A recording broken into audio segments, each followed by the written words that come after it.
अब खबरों का रुख करेंगे, जहां मंत्रिमंडल विस्तार के बाद आज पहली बार धामी कैबिनेट की पहली बैठक हुई।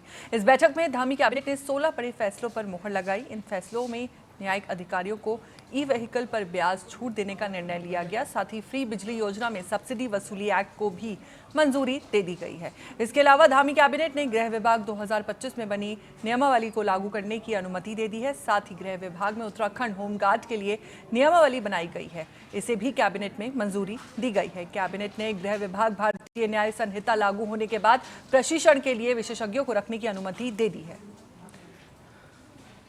ये खाद्य नागरिक आपूर्ति और उपभोक्ता मामलों विभाग का था। इसमें भारत सरकार से निर्धारित न्यूनतम समर्थन मूल्य पर रबी और खरीफ सत्रों में की जाने वाली गेहूं और धान खरीद पर भारत सरकार द्वारा अनुमन्य जो मंडी शुल्क है 2%, कई मंडियों द्वारा उससे ऊपर भी शुल्क लिया जाता था। तो ये निर्णय लिया गया कि राज्य की गेहूं और धान खरीद पर जितना भारत सरकार रीइंबर्स करती है 2%, भविष्य में उतना ही 2% ही मंडी शुल्क इसमें लिया जाएगा। इसके अतिरिक्त एक नई योजना आज उद्योग विभाग द्वारा एमएसएमई डिपार्टमेंट द्वारा प्रस्तावित की गई थी, जिसका नाम है उत्तराखंड वीर उद्यमी योजना 2026। इसमें व्यवस्था ये रखी गई है कि जो हमारी मुख्यमंत्री स्वरोजगार योजना है इसकी एक सप्लीमेंट्री योजना की तरह इसको प्रस्तावित किया गया है। इसमें मुख्यमंत्री स्वरोजगार योजना की जो टारगेट है वो उसमें से 10% टारगेट जो हमारे पूर्व सैनिक है और हमारे पूर्व अग्निवीर हैं उनके लिए इसको रिजर्व रखा जाएगा। और इसके अतिरिक्त यदि किसी परिवार में 2 पूर्व सैनिक हैं, पति पत्नी दोनों ही पूर्व सैनिक हैं या दोनों ही अग्निवीर हैं, तो दोनों को लाभ इसका दिया जा सकता है। अगला मत ये माध्यमिक शिक्षा विभाग का मत था। इसमें माननीय न्यायालय द्वारा ये निर्णय दिया गया था। ये हमारे जो एडेड स्कूल्स हैं इनके बारे में ये निर्णय हुआ था कि जब हमारा स्कूल एडेड बना है उससे जो पुरानी सर्विस है शिक्षकों की उसको भी प्रोन्नति के लिए मान्य करने के बारे में माननीय न्यायालय द्वारा निर्णय लिया गया था। इसी खबर पर हमारे साथ ज्यादा जानकारी के साथ जुड़ चुके हैं स्टेट हेड प्रवीण कुमार। प्रवीण, आपसे जानना चाहूंगी कि धामी कैबिनेट की इस बैठक में कौन से 16 बड़े फैसलों पर मुहर लगाई गई है? आज सुबह बैठक हुई और बैठक में कई बड़े फैसले लिए गए, जिसमें जो 16 प्रस्ताव थे उस पर मुहर लगी है। और इसमें पीडब्ल्यूडी विभाग के प्रोजेक्ट है, जिसमें ब्रिज इम्प्रूवमेंट प्रोजेक्ट को लेकर जो है कंसल्टेंसी पर को हरी झंडी दी गई। न्याय विभाग के भी फैसले थे के मामले थे, उस पर भी हरी झंडी दी गई। वन विभाग के जो मुख्य प्रशासनिक अधिकारी की अवधि है वो 25 से घटाकर 22 वर्ष करने का फैसला कैबिनेट ने लिया है। पीएम सूर्यघर योजना की, जो कि आम लोग अपने घर के ऊपर सोलर प्लांट लगाते हैं, उसको भारत सरकार से सब्सिडी मिल रही थी। राज्य सरकार की सब्सिडी खत्म हो गई थी।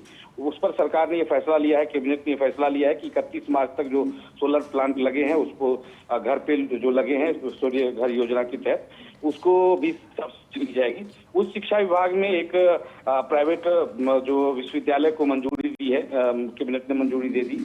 गृह विभाग के भी मामले थे, उसको भी मंजूरी दी गई है। साथ ही गृह विभाग के होमगार्ड समूह के मामले थे, जिसमें सेवा संशोधन नियमावली को भी स्वीकृति दी गई है।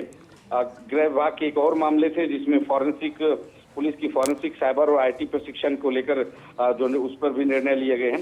कुल मिला के देखें तो 16 महत्वपूर्ण फैसले थे। खाद्य विभाग के भी मामले थे, कई विभाग के मामले थे। और कैबिनेट विस्तार के बाद, धामी कैबिनेट विस्तार के बाद ये पहली बार कैबिनेट की बैठक हुई थी। इसमें 16 बिंदुओं पर फैसला हुआ है, सहमति बनी।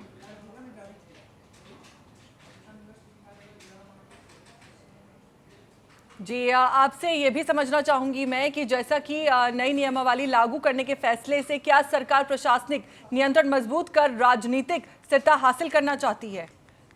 निश्चित तौर पर चूंकि ये साल जो है वो चुनावी वर्ष है, चुनावी वर्ष में सरकार तमाम ऐसे फैसले लेना चाहती है जो पब्लिक की डिमांड होती है और विभागीय डिमांड है उसके अनुसार से। और सरकार कैबिनेट में उन्हीं फैसलों पर जो सहमति देती है जिससे आम लोगों को सहूलियत हो, उन तक सुविधा पहुंचाई जाए। और जो मांगे थी, पुरानी मांगे, उसको सरकार जो है सहमति देती। तो उन्हीं सभी बिंदुओं पर चर्चा हुई। कुछ बिंदु जो इस कैबिनेट में रह गए उसको अगले कैबिनेट में संशोधन के साथ लाया जाएगा और जो 16 प्रस्ताव को हरी झंडी मिली है।